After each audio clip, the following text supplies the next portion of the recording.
How can we reconcile our personal relationships, those with spouses and children especially, which the Buddha teaches are an obstacle to enlightenment?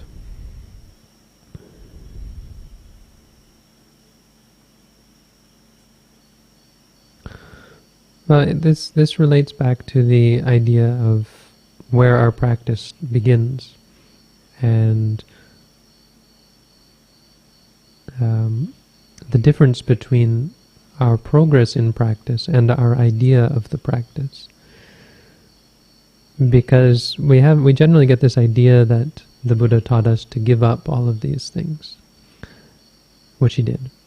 But when we get that idea in our minds of course start to play all sorts of tricks on us and tell us what a horrible, and teach us what a horrible thing that would be. And so we either have to repress our intuition, which tells us how great these things are, or we have to deny the Buddha's teaching and give it up. So we have this conflict inside. We truly believe in our hearts that these relationships are important. Well, the ordinary people do. There are different levels, as the Buddha talked about. There's the level of views, so people who truly believe that these are beneficial.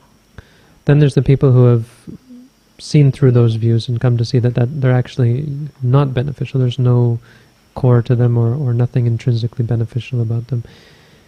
But they still think that they're beneficial. It still comes to them at some times that, hey, this seems beneficial. It seems like a good thing. Or maybe they think, boy, I'm so glad that I have a wife or a husband or children or so on. Or they still think like this. And then there's the people who've even done away with the thoughts, but they still give rise to the feelings, the sanya. When they see their children, they still think those are my children, or when they see their husband or wife, this is my husband and my wife, and they feel happy about that. And so this is where we're at, and this is where the conflict comes from, because we have this idea of how the Buddha, we know that the Buddha taught that these are bad, and yet we still have these. We still either believe them, or we think them, or we feel them. And generally it's all three for most people. So the way to deal with this, the reconciliation of this, is to think of the Buddha's teaching, as I've said before, think of it like a sweater. The Buddha's pointing out this loose thread on your sweater. Or maybe not the Buddha's pointing out. The Buddha's pointing out the idea of suffering. And we can look at our lives, and we can see some loose thread in our life, that no matter what we believe about things like relationships, we can see suffering. So in our relationship we see suffering. You can ask yourself, are all of my relationships perfectly harmonious? And when you say the answer is no, we'll have no trouble agreeing that disharmony is a problem. And this is totally apart from whether the relationship is useful or not useful, is beneficial, is leading to happiness or so on. Whether our attachment to those people. Well, we can see that we have certain attachments or certain problems in our mind that are giving rise to suffering, regardless of the overall nature of the relationship. So we deal with those. And this is like we start pulling on this loose thread in our sweater.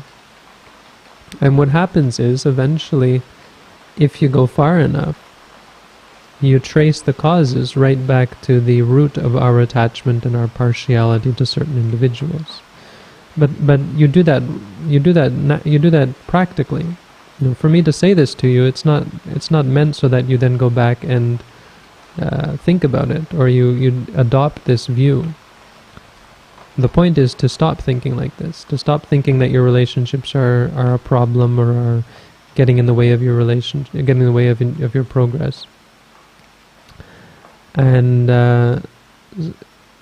deal with those parts of your relationship that are clearly causing you suffering. This is in regards to the idea of our our reconciling our idea that these relationships are positive. On a practical side, there's still the question, which may be the question that you're asking, of what to do then. What to do once you realize that these are getting in the way of your enlightenment, of enlightenment, that these are causing you difficulty. But I still think you have to look at it more practically and see that it's not the people, and it's not the fact that you have to be around these people that is causing you the problem. It's still our moment-to-moment, time-to-time, occasional arising of defilement. And those don't arise all the time. Sometimes these people will not cause us suffering or stress, or will not give us occasion to do nasty or say nasty things, or think nasty things. But on occasion they do. On occasion there arises in our mind nasty thoughts. We say nasty things, and we do nasty things, and we do nasty actions based on our relationship with other people. So this is really where we have to approach the problem. And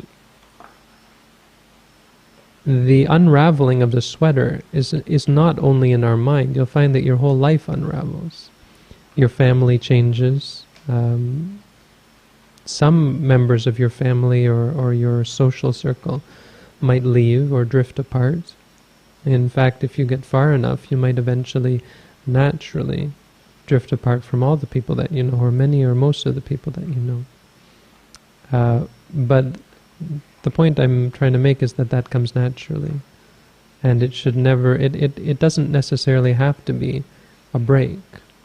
There may come a time where you decide you want to break. You say, I've had enough, or I need a break and I'm going to take a vacation, take some time to go and do meditation on my own, travel to Sri Lanka and go and stay in some monk's cave, for example. But it doesn't necessarily have to come like that. And through constant and diligent practice and applying yourself to the Buddha's teaching, things will naturally change. It naturally changes in your mind, so you don't ever have to feel some conflict inside your attachment to your family and your attachment to the Buddha's teaching.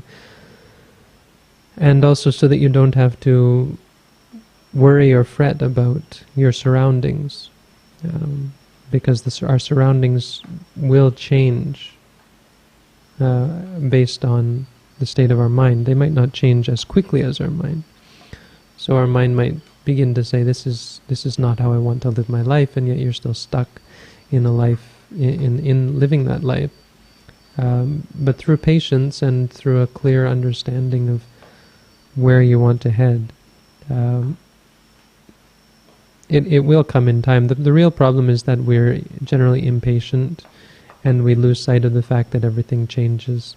And we haven't had enough experience in life, because life is quite short, to show us that tomorrow things might change totally, and a week from now, and a month from now, and really every year is different from the last, and so on.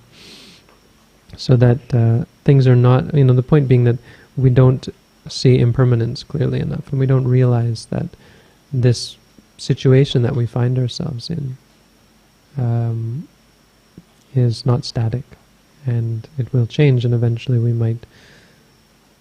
will change eventually based on our mind. So if we're set on meditation, eventually our lives will become more meditative. I hope that helps.